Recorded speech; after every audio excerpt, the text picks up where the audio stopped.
성도들이 찬양을 하는 걸 보니까 나도 힘이 나고 살아계신 하나님께 더 큰 영광을 돌리게 됩니다. Nakita ko kayong nagpupuri, tuwang-tuwa ako na ang saya ng ating mga ngiti, lalo bang mas masaya ang Panginoon Diyos na nakatingin sa inyong lahat. 예, 앞에서 찬양을 인도하는 분들과 앉아서 찬양을 함께하는 여러분에게 하나님의 은혜와 축복이 충만하기를 기원합니다. I bless you all in the name of Jesus Christ. Lahat na nagsamba sa Diyos here sa harap and nandoon sa ating nakaupo, God bless you all. 성도들이 모이면 살아계신 하나님께 찬양을 올리게 됩니다. Pag nagsasama-sama ang mga nagsisimba, ano ang ating dapat ginagawa? Ginagawa dapat natin ay magpupuri.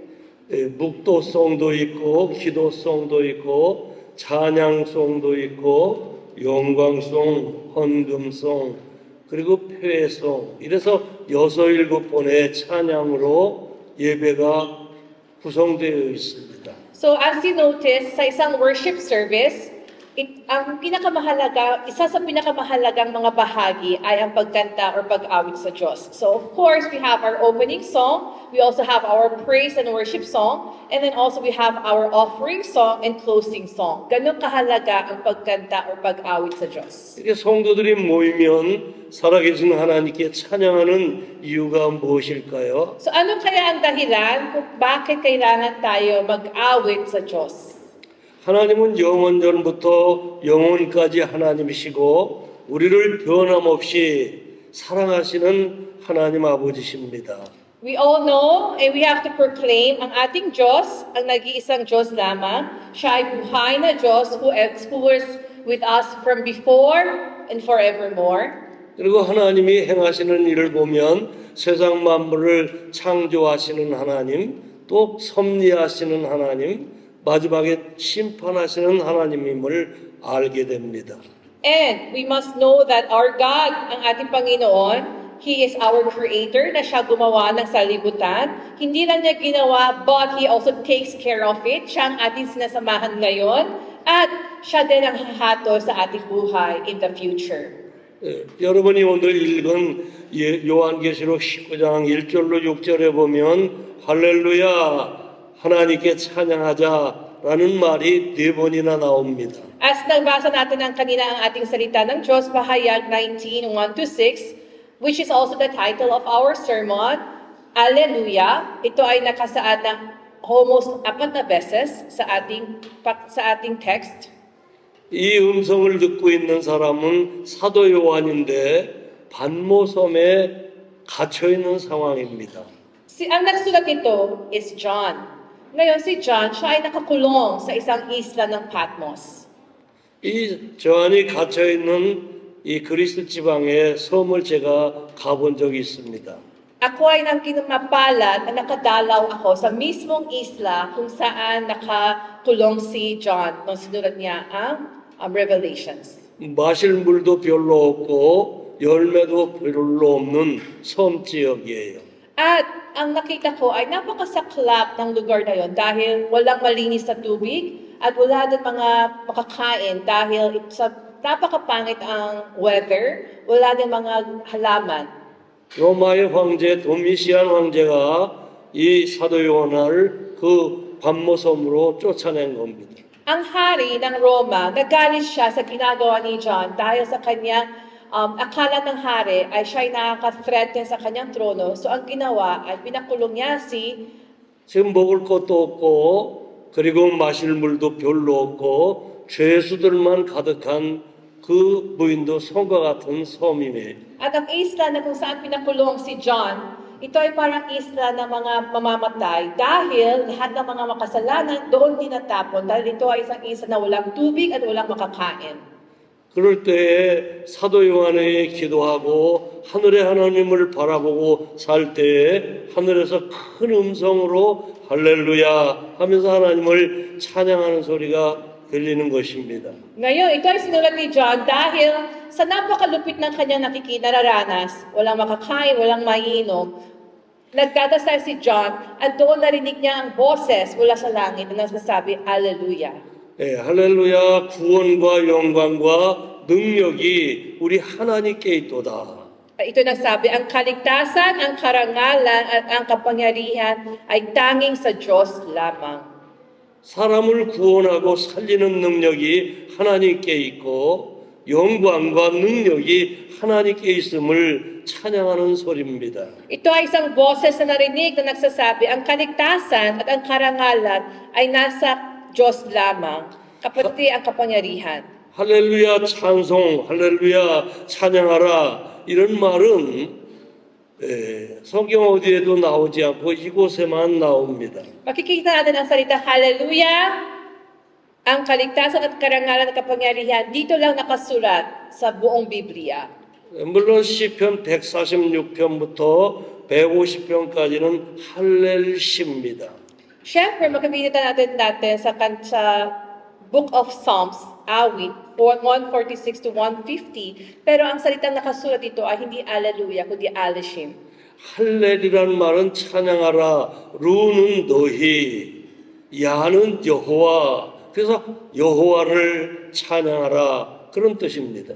Ang ibig sabihin ng salitang Hallelujah, Hale, which means pag-awit, Lu, kayo, Ya sa Diyos. Ibig sabihin, kayo ay dapat mag-awit sa Diyos. 예, 할렐루야. 그래서 너희는 여호와 하나님을 찬양하라는데 신약 교회에서는 여호와 하나님을 찬양하는 게 예배의 핵심이 된 것입니다. We can see that ang nakasulat sa Book of Revelations or Pahayag, ang buong Biblia or buong mensahe na gusto ipahatid sa atin is, kantahan natin ang Diyos. 구원받은 하나님의 백성이 어려움과 마실 물도 없고 먹을 양식이 없지만 또 환난과 핍박 속에 있지만 살아계신 하나님께는 마음껏 찬양을 올려야 된다는 뜻입니다. It is a message na importante na nagsasabi na lahat ng niligtas ng Diyos, lahat ng kanyang minamahal na mga anak, despite your current condition na may paghihirap, may manguguto, nakakauhaw, at as if gipit na gipit tayo, still, no matter what, we really are obliged na mag-awit sa Diyos. 모세 시대에 이스라엘 백성이 애굽 나라에서 430년 동안 종노릇 했습니다. Noong panahon ni Moses, ang mga Israelites, sila ay naging alipin under the power of Egypto ng 430 years. 그런데 하나님께서는 모세를 통해서 이스라엘 백성을 인도해 가셨습니다. Pero ginamit ng Diyos si Moses para iligtas ang mga Israelites mula sa pagiging pagkaalipin. 좋은 길로만 인도해 가시지 않고 사막으로도 인도해 가시고 바다가 있는 곳으로도 인도해 가셨습니다. Niligtas na nga ang mga Israelites, pero hindi pinadaan ng Diyos sa isang napakagandang daan na napakaluwag, kundi sila ay kailangan pa magpumunta ng isang diserto, kailangan pa sila magtawid ng dagat. Hindi naging madali ang pagiging pagdaan ng mga Israelites. 뒤에서는 바로와 바로의 군대가 추격해 오고 앞에는 홍해 바다가 가로막고 있었습니다. Sila ay natakas mula sa power ng mga Ehipto. Sa likod, nandoon ang hari na humahabol sa kanila na gusto sila patayin, King Pharaoh. Sa harap, nakatapat ang isang napakalaking kapangyarihan ng kalikasan, which is the Dead Sea. 그때 하나님께서는 모세에게 내 지팡이를 앞으로 내밀어라. 그렇게 명령을 내릴 때 모세가 순종해서 지팡이를 쭉 홍해 바다를 가르치며 내밉니다. Tila walang sagot ang nararadanas ng mga Ehipto dahil katapat na nila ay isang napakalaking dagat. Ang sinabi ng Diyos kay Moses, strike your cane sa dagat. Nung nag-strike at si Moses, he obeyed, and when he struck, biglang nakaroon ng daan sa dagat. 모세가 믿음으로 하나님 말씀에 순종해서 손을 내밀 때 하나님은 동풍으로 홍해 바다를 쫙 가르셨습니다. Tila walang pag-asa or sagot sa kanilang pagtakas mula sa Ehipto, pero dahil sa isang naging kasunuran ni Moses sa Diyos, naghati ang napaka-imposible mangyari, naghati ang dagat para sila ay iligtas. 그래서 모세와 아론과 미리암 그리고 이스라엘 백성은 홍해 바다를 육지같이 땅같이 마른 땅같이 건너가게 됐습니다. Doon nagsimula ang isang napakalaking milagro. Si Moses, Aaron, and Miriam, sila ay naglakad.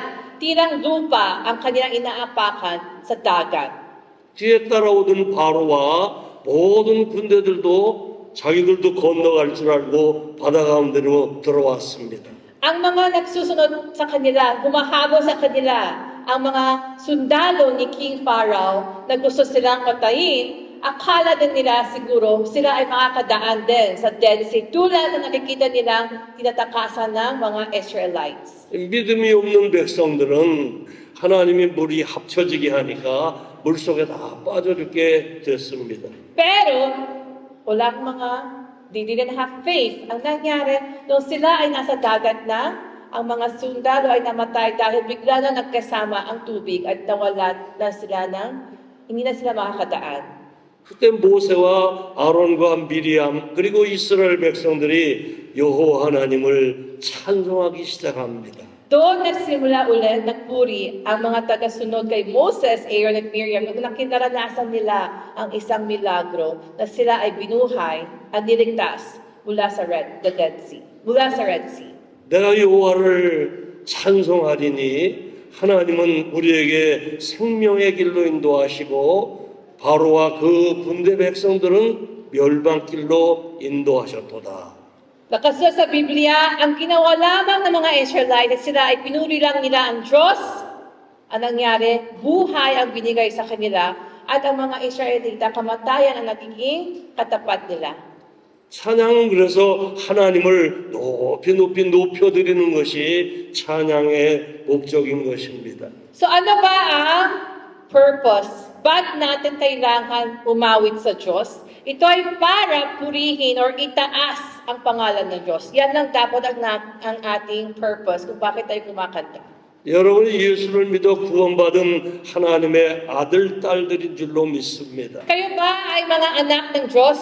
Na do you believe na niligtas kayo? 힘들고 바쁘고 피곤하고 어렵지만 하나님의 아들, 딸들은 늘 하나님을 찬송하는데 영화로움이 있습니다. Buhay ay nakakapagod. May mga tao here naghihirap ngayon, may mga may sakit, at hindi madali pumunta here kayo sa simbahan. Pero, we still have to praise the Lord dahil yan ang ating pinakakailangang purpose in life.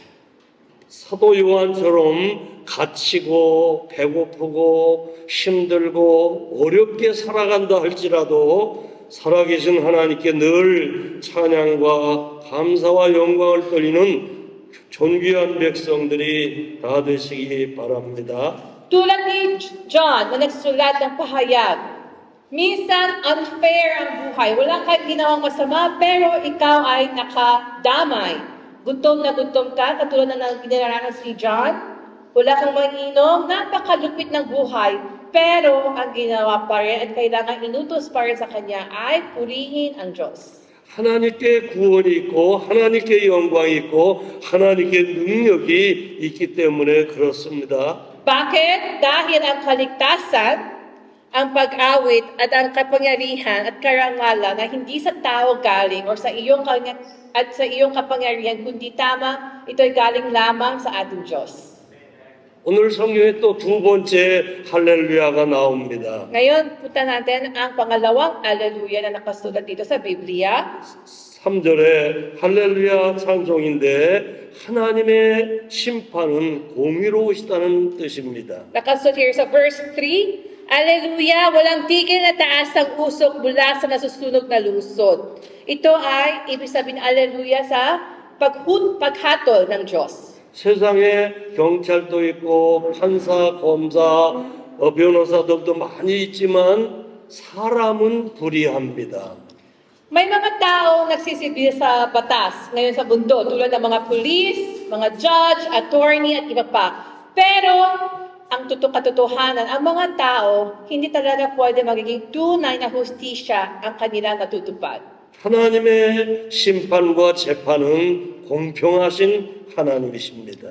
Pero ang paghato ng Diyos, ito ay always and never unjust, but always unjust.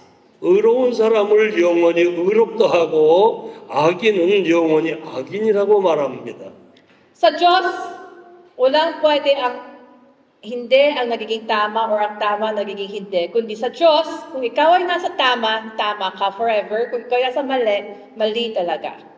한국에서 한 번은 죄를 짓지 않은 사람이 죄인의 누명을 쓰고 20년 이상을 복역했습니다. May nakita ko sa isang news sa Korea, sa aming bansa, na may isang tao na wala siyang ginawang masama. Pero dahil sa nangyaring injustice, siya ay nakulong ng 20 years.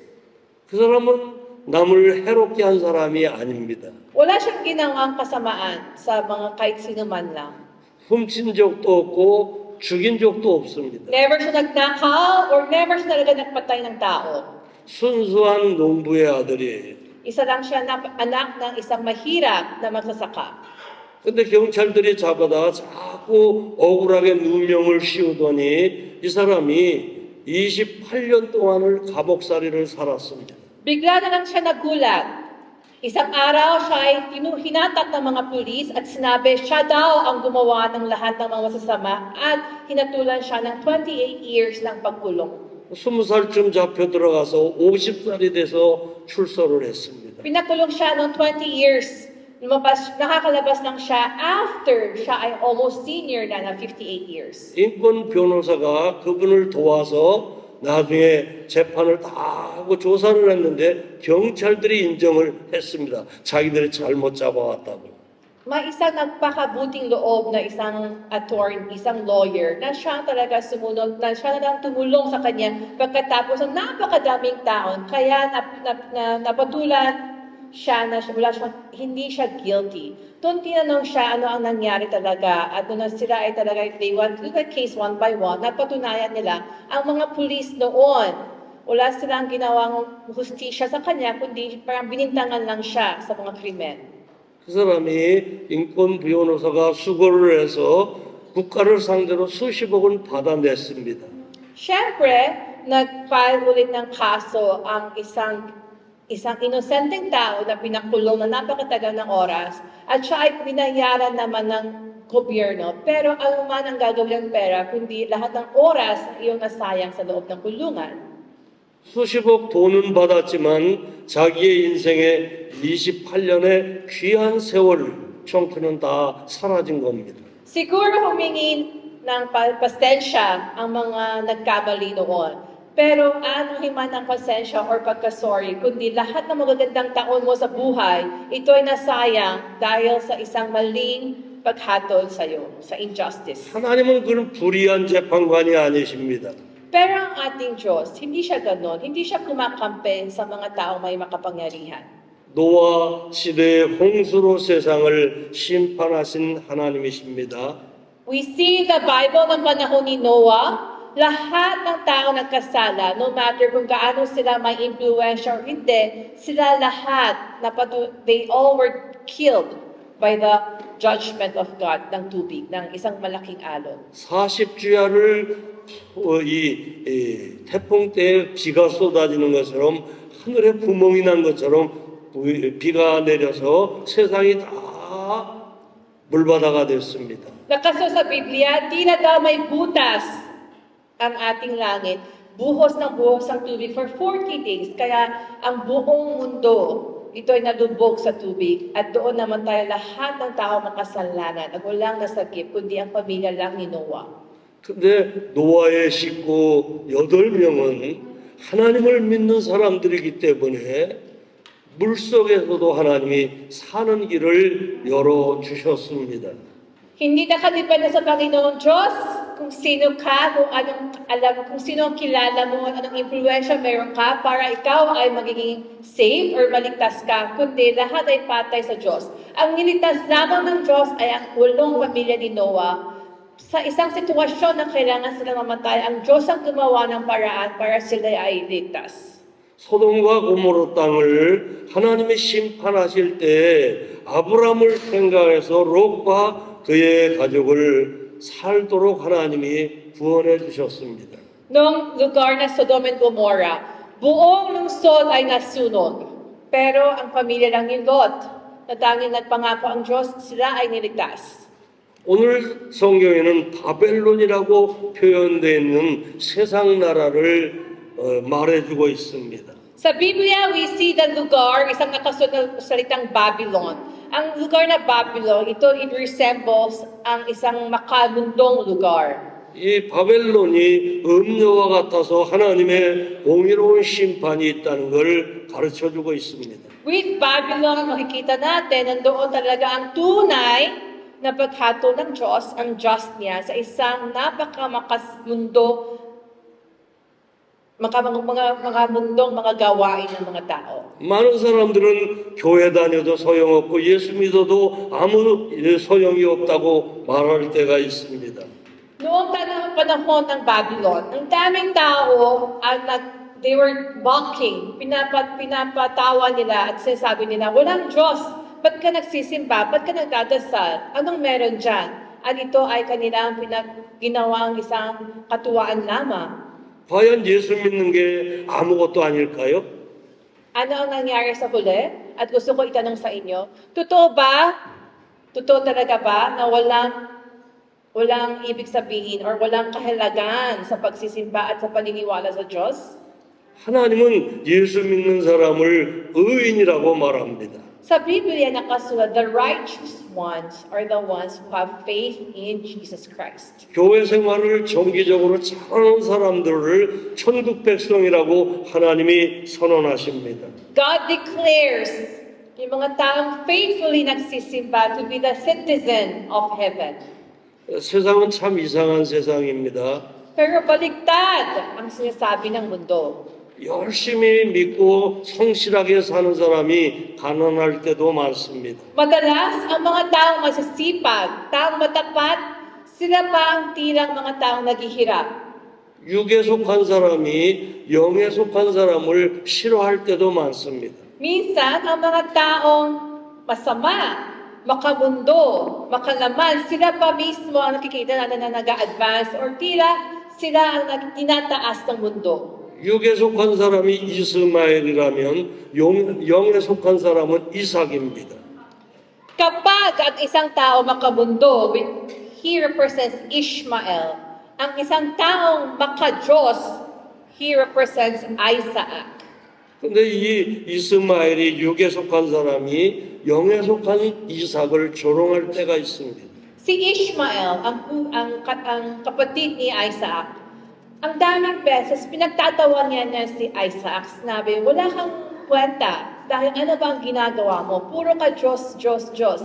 이 세상에서는 예수 믿는다고 모든 것이 잘 되는 건 아닙니다. Ang masaklap na katotohanan, kung ikaw ay isang taong maka-Diyos, katulad ni Isaac, hindi ba laging napupunta sa iyo lahat ng kagustuhan mo sa buhay at hindi nagiging mabuti ang resulta sa isang buhay sa mundo? 예수 믿어도 때로는 가난하고 억울할 때도 있고 괴로울 때도 많이 있습니다. Minsan, kahit gaano ka man ng sumusunod sa Diyos, may mga beses na ikaw ay binibintangan, ikaw ay naghihirap, ikaw ay nagigipit sa buhay. 근데 여러분이 꼭 명심해야 될 게 있습니다. However, please remember this. 하나님은 의로우신 분이라는 거예요. Ang tunay na hatol ng buong sanlibutan, which is our Panginoon, He is very just and very fair. 하나님은 믿음의 사람 편입니다. He always stands sa taong may pananampalataya.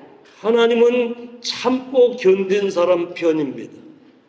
Gusto ng Diyos, ang taong marunong maghintay, patience and endures whatever he is going through. 하나님이 이기셨으니 여러분도 이길 줄로 믿습니다. Siguro ngayon, tila hindi gumagalaw ang hukom or ang hatol ng Diyos, pero He will very soon as we think. 하나님이 승리하셨으니 우리도 승리할 줄로 믿습니다. And we see in the Bible, hindi lang ito isang katang salita, kundi nakasulat sa Biblia na nanalo ang kapangyarihan ng Diyos sa huli. 예수님이 생명의 부활로 나오신 것처럼 여러분도 언젠가는 죽음과 사망의 골짜기에서 생명의 부활로 나오게 될 줄로 믿습니다. Tulad ng pagbuhay muli ng Diyos mula sa kamatayan, siguro ngayon, naghihirap, madilim, kamatay, halos namamatay na ang ating buhay sa kahirapan. Pero wait and see, and God's judgment will come, and ibubuhay na tayo muli. 아멘. 세 번째 할렐루야가 나옵니다. At sa pangatlong hallelujah, 24 장로와 네 생물이 찬양하는 내용입니다. ito ay isang ulit na sapagkat nangyahari ang Panginoon nating Diyos na makapangyarihan sa lahat sa verse. 여호와를 경외하는 너희들아 작은 자나 큰 자나 다 하나님을 찬송하자. So verse 5, purihin ninyo ang ating Diyos, kayong lahat ng mga lingkod niya, dakila o hamak man. 하나님은 약속을 하신 다음에 반드시 지키시는 분입니다. Ang Diyos, nangangako siya at tinutupad din niya ito. 계획을 세우시고 이루시는 하나님이십니다. Nagpaplano ang Diyos at ito ay nasusunod sa Diyos. 여러 가지가 저게 되겠나 그렇게 생각을 하는 것도 하나님은 해내십니다. May mga taong nagtataka, totoo ba mangyayari yan? Kaya ba talaga ng Diyos? Pero let them wait and watch and mangyayari kung ito ay pinangako ng Diyos. 여기 24 장로들은 구약의 12지파와 신약의 12사도를 합한 숫자로 보통 이해를 합니다. May nakasuot ng mga elders dito sa ating buong pahayag, which represents 24. Ang ito ay nagsisimbolo sa 12 tribes noong sa panahon ng Old Testament at the 12 elders sa pagkaroon ng mga early churches noong panahon ng New Testament. Kaya ito ay nagsama at nagiging 24. 그리고 네 생물 중에 독수리는 조류의 대표이고 사자는 동물의 대표, 사람은 모든 피조물의 대표, 그리고 소는 가축의 대표로 표현합니다. 24 na matatandang pinuno at ang 4 na nilalang buhay, which is nakasulat here, which all the at sumamba sa Diyos nakaupo sa trono, they all symbolizes ang buong sanlibutan. 그러니까 성도들만 찬양하는 게 아니라 세상에 있는 모든 새와 모든 가축과 모든 동식물들이 다 하나님을 찬송하는 뜻입니다. Nakasulat sa Pahayag chapter 19, hindi lang mga tao ang nagpuri or nag-hallelujah, kundi pati ang mga hayop at mga ibon, which means ang buong sanlibutan kailangan umawit sa Diyos. 예수님이 이 땅에 탄생하셨을 때 하늘에 있는 천군과 천사들이 지극히 높은 곳에서는 하나님께 영광이요 땅에서는 기뻐하심을 입은 사람들 중에 평화로다. 그러면서 다 찬송을 올렸습니다. When Jesus Christ was born in Bethlehem, it's written on the Bible that the whole creation, the angels, and lahat ng sinasalibutan ay sumamba at nagpuri sa kasiyahan ng pagkaroon ng the birth of the Messiah. 그러니까 약속을 하고 반드시 이루시는 하나님을 구약의 성도들이나 신약의 성도들이 다 같이 동식물과 함께 찬양을 하나님께 올린다는 뜻입니다. We can see that the Bible is a complete story na lahat ng mga pinangako ng Diyos noon sa Old Testament, ito ay natupad sa New Testament or vice versa. Lahat ng mga sinasabi ng Diyos, ito ay never hindi natupad. 여러분은 예수를 믿어서 구원받은 하나님의 아들, 딸들인데 어디 안에 머물러 살까요? Ngayon, kayo, if you say na kayo ay mga anak ng Diyos, we really are obliged to pag-awit at sambahin ang ating Diyos. Amen? 우리는 다 예수 그리스도 안에 머물러 사는 하나님의 귀한 아들이요 딸들입니다. Because we are daughters and sons of Christ na pinanganak in Christ for Christ. 옛날에는 그리스도 밖에 사람들인데 지금은 그리스도 안에 있는 사람들입니다. Dati, tayo ay nasa labas ng Diyos. Ngayon, dapat nasa loob tayo ng kaharian ng Diyos. 믿기 전에는 하나님의 약속의 밖의 사람들인데 지금은 하나님의 약속이 우리의 삶을 통해서 교회를 통해서 이루어지는 걸 보면서 사는 사람들입니다. Dati, hindi natin alam kung ano ang mga pangako ng Diyos sa ating buhay. Pero ngayon, nung tayo ay nagsimula maniwala sa Diyos, magsimba, at nagpupuri sa loob as isang community, as isang fellowship, we understand na tinutupad at sinasagot ng Diyos ang kanyang plano sa ating buhay dahil tayo ay mga tao na nasa loob ng pangako ng Diyos. Amen. 그래서 그리스도 예수 안에 있는 사람들은 우리가 새로운 피조물이 되었으니 이전 것은 지나갔다. 이제 예수 안에서 우리는 새 사람이 됐다고 바울이 선언을 했습니다.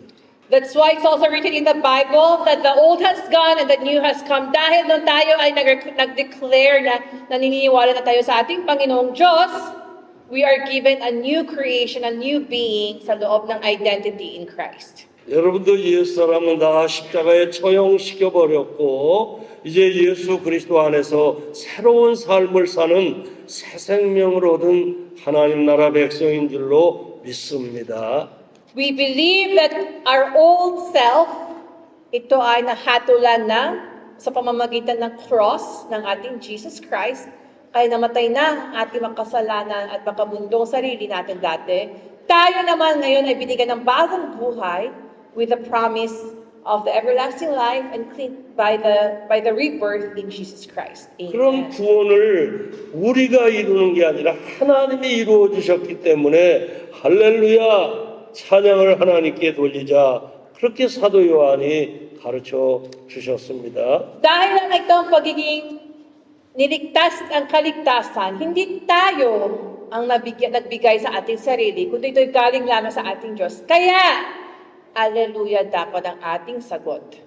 이제 네 번째 할렐루야가 나오는데 우리 하나님 전능하신 이가 통치 다스리신다 그거를 찬양하자는 겁니다. Pang-apat, purihin natin ang Diyos, Alleluia, because nandito na kasunod sa verse 5, dahil siya ang tayong lahat na nasa mga lingkod niya, dakila o hamak man, kayong lahat na banal na takot sa Kanya.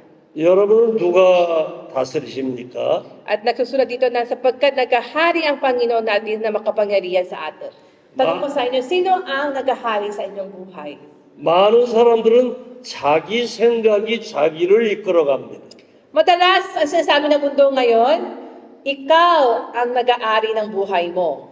몇 사람은 귀신의 영이 인도해 갑니다. Kaya minsan, makikita din natin ang mga tao, sumusunod sila sa mga kapangyarihan ng madilim na mga, like yung mga black spirits or yung mga false spirits. 예수를 진짜 믿는 사람들은 성령이 인도해 가고 주님이 다스려 갑니다. Kaya sumusunod sila kung anong sinasabi daw ng mga cards or ng mga between or anuman lang. Kayo, sino ang gumagabaybay or tumutulak sa inyong buhay? We must follow the power of the Holy Spirit. 자기 생각이 자기를 이끌어가는 사람은 자기 자신에게 속으면서 sab니다. If you believe that you own your life, kayo ang may pag-aari ng iyong buhay, kaya ikaw ang makapangyarihan ng kasabi kung ano ang gusto mo sa buhay, minsan, niloloko ka ng sarili mong pag-iisip. 악령이 이끌어가는 사람은 귀신에게 속습니다. Mga taong sumusunod sa isang mga pekeng spirito ng mga whatever it is, mga prophecy, sila ay nasusunod ng mga kasinungalingan. 주님이 여러분을 다스리시고 인도해 가면 속는 게 없습니다. Pero kung ang Holy Spirit ang gumagabay sa inyong buhay, 어려운 일은 당할 수 있습니다. walang kasinungalingan sa Holy Spirit at walang kamalian sa Holy Spirit. Although, minsan siguro makakatapat tayo ng mga kahirapan. 사도 요한처럼 배고프고 외롭고 힘들게는 살 수 있습니다. Minsan, even if you follow Jesus Christ, tulad ni John, siguro lonely ka, you feel ikaw lamang wala kang pwedeng pag-asahan, gutom ka, uhaw ka, gipit ka sa buhay, siguro yes, you will mararanasan mo yon. 그러나 주님이 다스리시고 성령이 인도하는 대로 따라가면 거기에는 생명이 있고 기쁨이 있고 영원한 즐거움이 있습니다. Pero dahil walang kasinungalingan ang gumagabay ng Holy Spirit, sa huli, there is complete joy, complete satisfaction, and tunay na blessings in the presence of the Lord. 주님만이 만왕의 왕이시기 때문에 그렇습니다. Bakit? Dahil ang Diyos lamang ang tunay na may kapangyarihan sa buong mundo. 주님이 여러분 마음을 다스리시고 인도해가는 축복이 임하시기 바랍니다. Dahil ang Diyos lamang ang nagahari ng lahat, at siya ang pinakamakapangyarihan. So I bless you na sana ganun din ang gabay na ating maranasan as we follow Jesus Christ. 여러분의 가정을 성령이 지배하시고 인도해 가시는 축복이 있기를 바랍니다. I bless you na lahat ng mga iyong pamilya, sana banal na espiritu ang gumagabaybay. 소렌 나이트 처치 우리 이성원 선교사님 네 분과 여러분 위에 성령이 충만히 역사하시고 선하신 길로 인도해 가시는 아름다운 역사가 일어나기를 주님의 이름으로 축복합니다. I bless you in the name of Jesus Christ, lahat ng mga Salt and Light Church, as we follow Jesus Christ in this church together with your beloved pastor, sana magiging isang hindi madali ang ating paglakad sa ating buhay, but believe and follow in the pure promise and that the true praise only belongs to God. At sana tayo magiging isang napakagandang simbahan na marunong magsamba at magpuri sa pinakamakapangyarihan na ating Diyos. 할렐루야.